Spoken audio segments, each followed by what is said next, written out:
Hi guys! Start time po muna tayo sa ngayon. Paano po ba humantong sa dialysis yung buhay ko? So, una pala guys, noong 2018 is nagkasakit ako or nagkalagnat ako ng 1 week. At saka that time is buntis ako sa pangatlong anak ko sana. Pagkatapos noon is nagpa-check up ako kasi namumutla ako at saka dinudugo ako.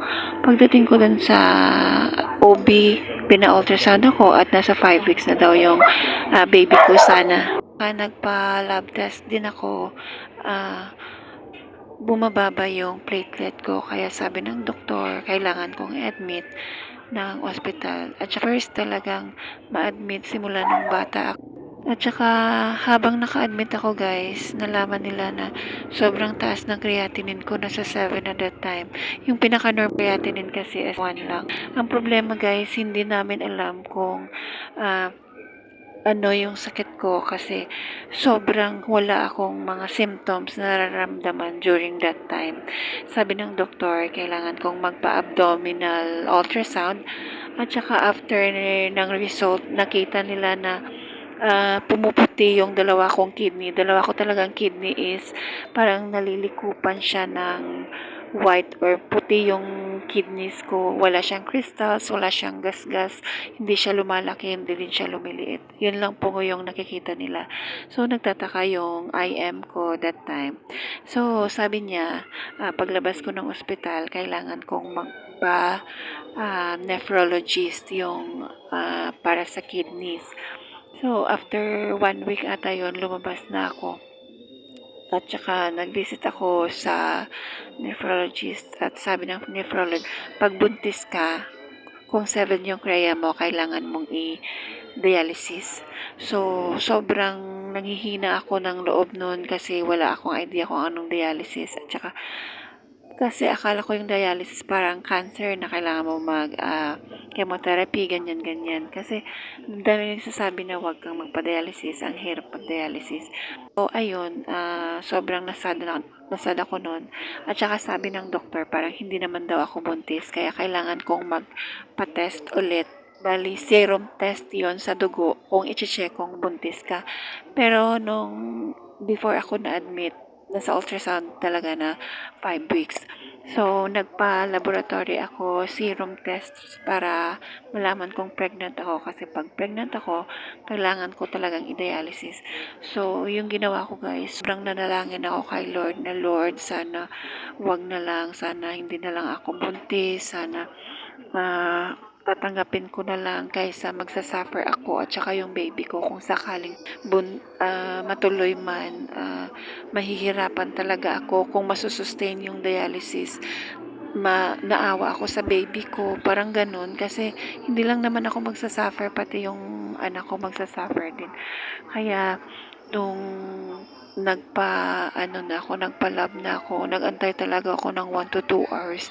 Habang nag-aantay ako, panay prayer ako ng pray. Lord, tanggapin ko na lang na sana, wag na lang Lord, maawa ka sa akin. And then guys, as in, ang galing talaga ni Lord kasi nung lumabas yung result ko guys, negative. Hindi ko talaga, parang tatalon ako sa tuwa na nag-negative ako. So, hindi ko kailangang mag-dialysis that time. Pero that time, guys, yung kasalanan ko lang, yung mali ko lang doon, is hindi ako nagpatuloy sa pagpa-check up. Kasi that time, kakalabas ko lang ng ospital, gamitin pang check up. Kasi yun lang yung pinoproblema ko kasi hindi ko dapat hindi ako ma-dialysis that time. So, nung nalaman ko na hindi ako buntis, negative yung pregnancy test ko, guys, hindi na ako bumalik ng doktor. Dapat kasi bumalik ako ng nephrologist para mabigyan ako ng mga gamot na kailangan para bumaba yung creatinine ko, para makontrol yung creatinine ko, or anong dapat kong gawin, or para malaman kung bakit tumataas yung creatinine ko. Pero that time talaga guys, hindi ko talaga siya ginawa dahil nga sa hirap ng buhay, mas inuuna ko yung pangangailangan ng mga anak ko. Kaya yun po yung dahilan na siguro na tumaas ng sobra yung kreya ko.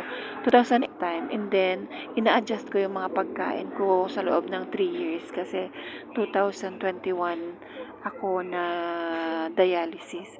So, after 3 years, sobrang nilalagnat na ako. Iba na yung pakiramdam ko hanggang sa umabot na nga sa hindi ko na kaya at nag-decide na kaming i-dialysis. So, sana pala nung time na yun is nagpa-doktor na ako, nagpa-check up na ako. Siguro, na-prolong pa yung yung pagda-dialysis ko. Siguro, sa ngayon, hindi pa ako nagda-dialysis kasi sabi ng doktor ko sa rheumatologist ngayon na nalaman na may lupus ako. Yung lupus ko, yung dahilan kung bakit nasira yung kidneys ko dati.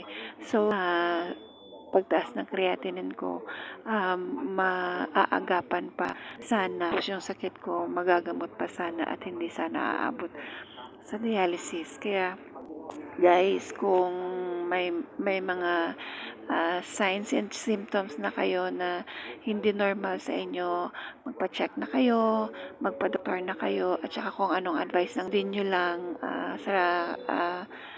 bigyan nyo ng time or yung pera, maghanap kayo ng paraan nang sa ganun maaga kasi habang maaga pa is pwede pang maagapan kasi kung lumala na mas mahirap yung gamutan, mas mahal yung gamutan. Kaya ang masasabi ko lang kung may nararamdaman kayo na parang hindi na normal na like umiihi na kayo ng dugo, like namamaga yung mga paa nyo, sumasakit yung mga buto-buto nyo, mga ganyan. Parang hindi na normal, like sakit ng ulo, sakit ng tiyan, mga ganyan-ganyan lang, okay lang po yan. Pero kung umiihi na kayo ng dugo, mga ganun na, parang mga serious na mga symptoms, gusto ko guys na magpatingin na kayo sa doktor at saka kung ano ang advice ng doktor, sundin na natin hanggat maaari, bilhin na natin yung gamot, basta lahat gawin, hindi tayo magsisisi sa huli kasi ako guys, merong konting magsisisi, papa-check up ko dati, kaya nga umabot sa ganito. Kaya yun lang po guys, sana alagaan po natin yung mga sarili natin kasi mahalaga talaga yung health.